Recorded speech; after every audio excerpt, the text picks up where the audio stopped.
thank you, everybody. I think that concludes our panel. So, Biba Micronesia Challenge. Biba!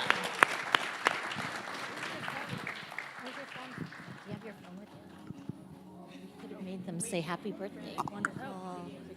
Yes. Oh.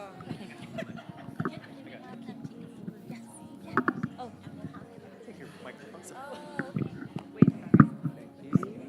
You're very welcome. Thank you. Okay, we're gonna take a photo, but then we're gonna turn it around, and then we want all of you to say happy birthday to the Micronesia Challenge. Okay, and we're gonna take a video. Sorry, I'm just gonna get out of the way.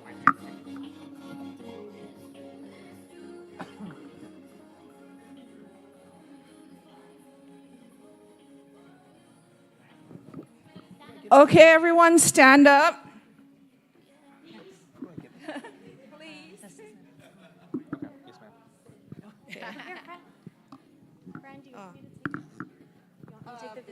Can you do another phone here? I'll do my phone, but if we could do two phones. Okay. Yeah. Ready? Okay, ready? 1, 2, 3. Happy birthday, Micronesia Challenge.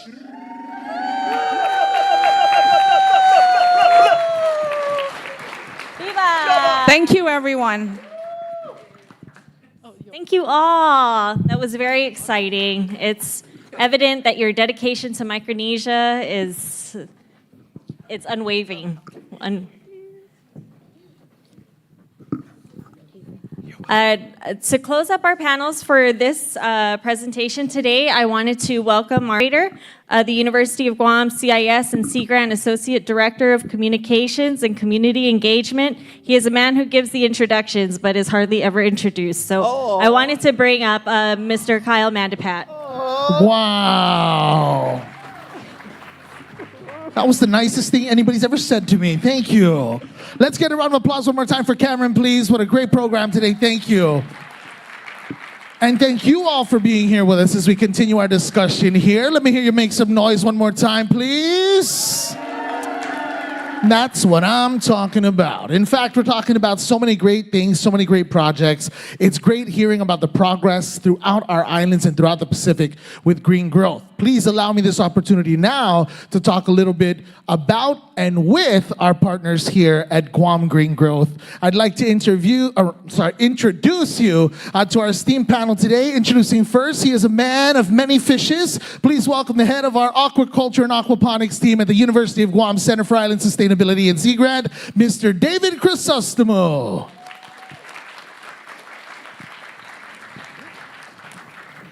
Also joining us today is a very creative, very, very powerful mind. She is a part of our Makerspace team. In fact, she is a coordinator of our Circular Economy Makerspace. I'm sorry, yes, one of the above. Please welcome Miss Abby Crane, ladies and gentlemen. Abby Crane is here. Sorry, I gave you everybody's title all at once. Thank you. We'd like to welcome now from the Bank of Guam, Miss Elizabeth Lubag. Thank you, Liz. The Bank of Guam is a huge partner, not just of Guam Green Growth, but all the way around. They instill and observe so many culturally important aspects, and they integrate it into their systems, which we appreciate so much. Again, let's get a round of applause for Liz. Thank you. And finally, she is a part of an amazing family that brings us Todo Guam. And we'll learn more about it in just a few. But for now, let's get her on stage. Please welcome Miss Ashley Rodriguez.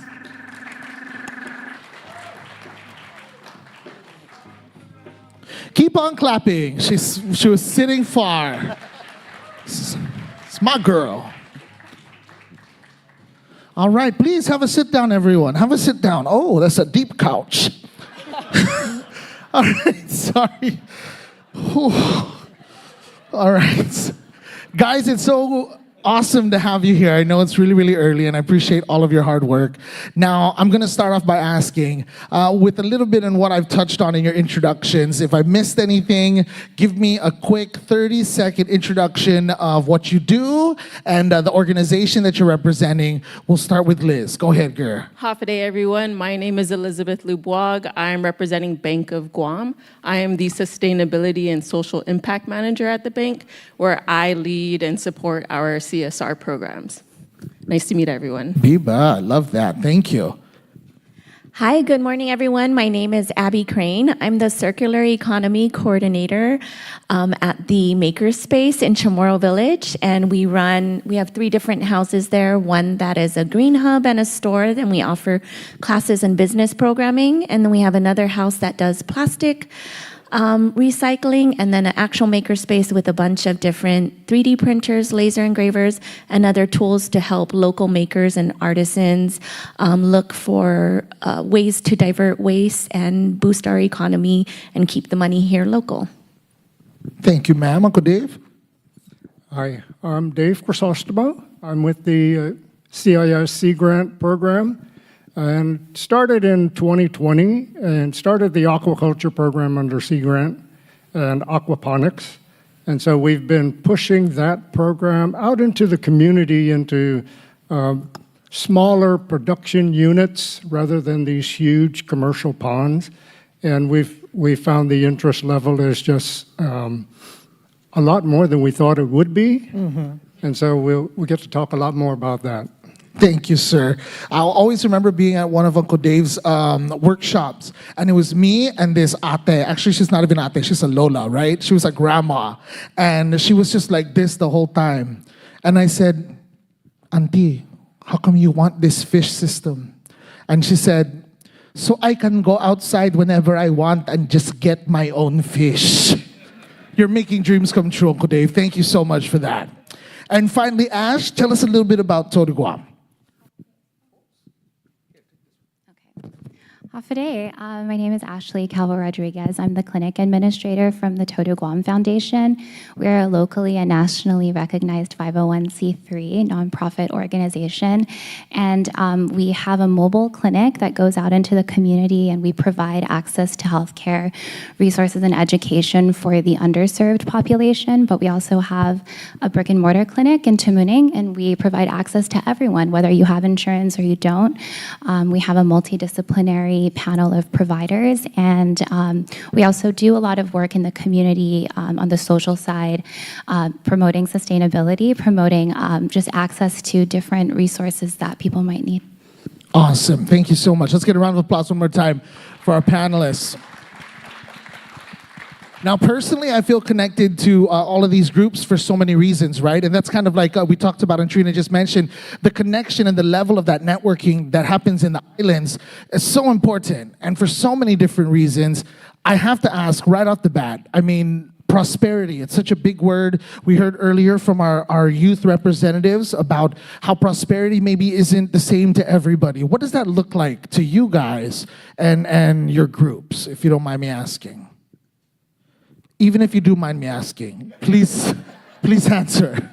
Okay, well, I can start. Prosperity hits home at the Bank of Guam. It's actually a word that is embedded in our vision. So the Bank of Guam vision is, we envision a prosperous island community where people follow their dreams and live life without financial worries. And so that's what motivates us to do what we do, show up every day, and it helps to just give us direction, right? Let us know where we need to be and how we need to support the communities that we serve. And so prosperity for today, really, for me, is a lot about financial resilience and being able to support ourselves through any weather. Yeah. Dang. That was good. That's going on our Instagram tonight. Thank you. Very good. That's why she's got the big shoes. Good job, girl. Abby, what about you? Okay, let's go to Uncle Dave. Uncle Dave, what about you? Skipping, okay. Actually, prosperity to me has taken a different meaning in the last maybe decade. and so much more so now in the last 5 or 6 years.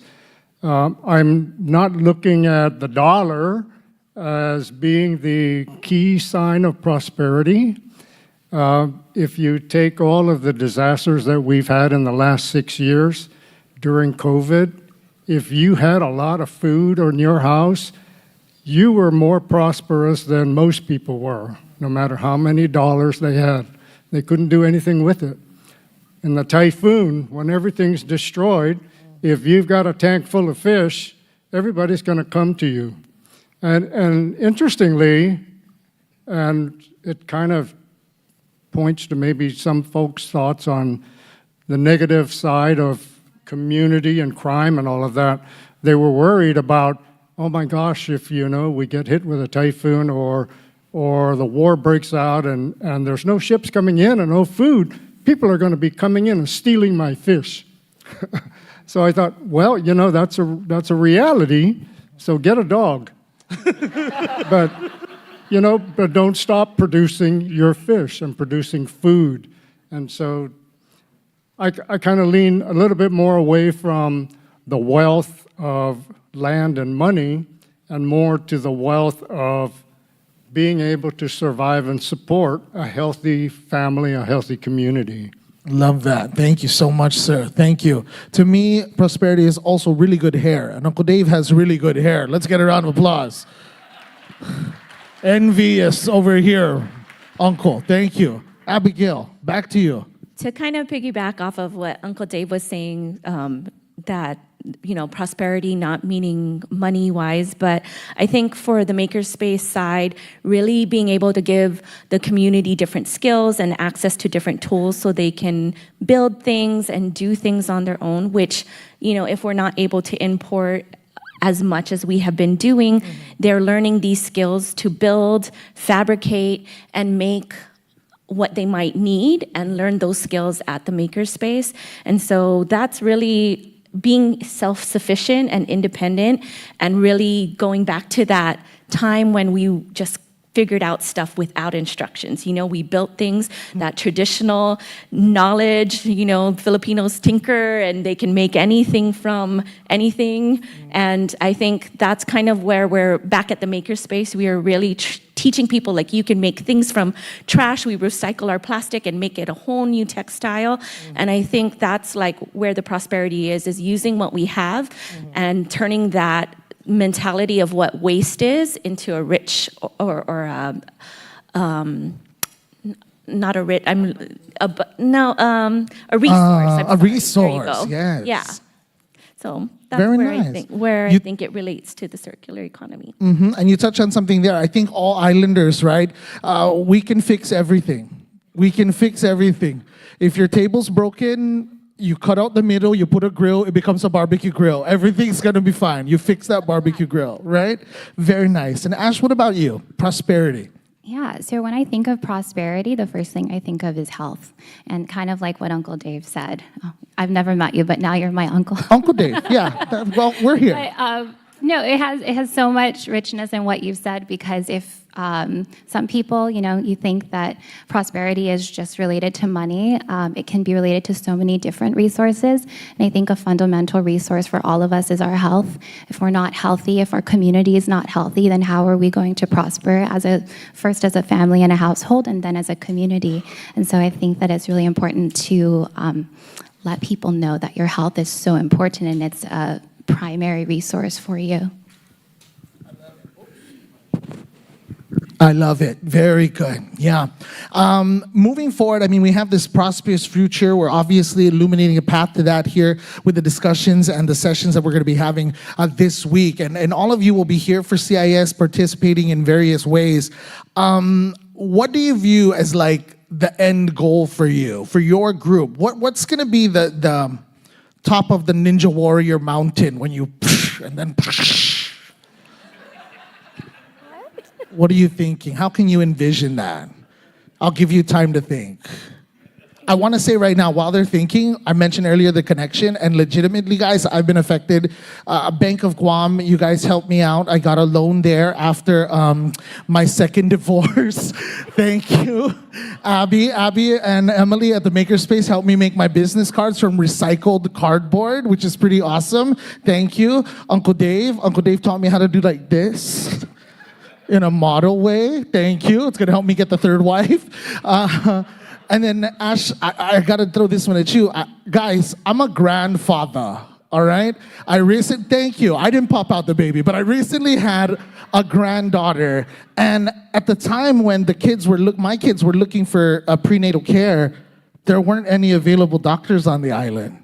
Total Guam stepped up. You guys brought in some guest doctors, and I think she's still here, but you guys provided that opportunity for so many other young ladies and women who were in need of that support. So thank you to everybody. Thank you. Okay. No, thank you.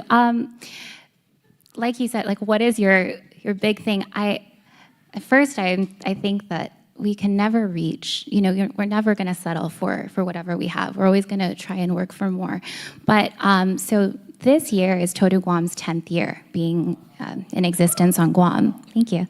And when we started this, and Kyle had mentioned, the organization started with my father, who is a senator at the time. And so Todo Guam came as a direct response to a need that was in the community for children to be able to get TB screenings and annual physicals so that they could go to school.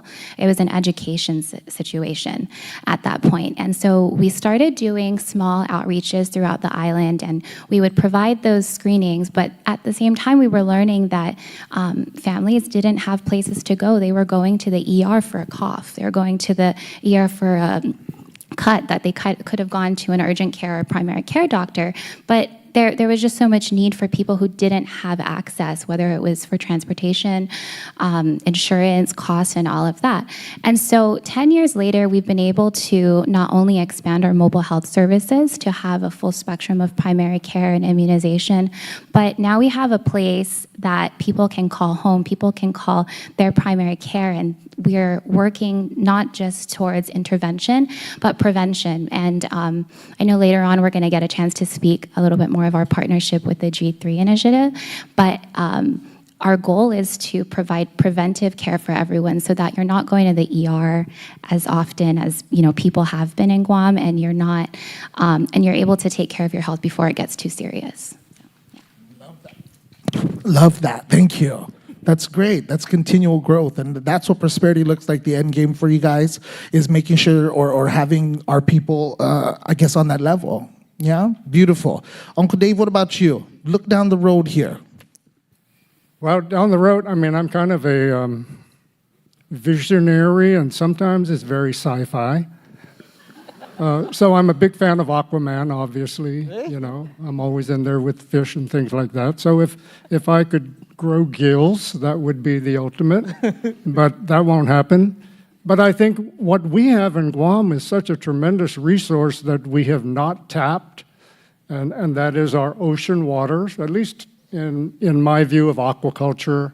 And I think that's the direction that we are heading in, along with some other ideas just in the next couple of years. But I think to do it in a way that keeps our environment safe and all our resources renewable and sustainable, and then that would, to me, be the ultimate goal, that we can get in our boats and, back in the old days, paddle out there, but nowadays, start the motor, and we'd probably have to travel 5, 10, 15 miles offshore, but then get to these huge cage farms, which would be out there and out of the way, and would be providing more than enough food for Guam.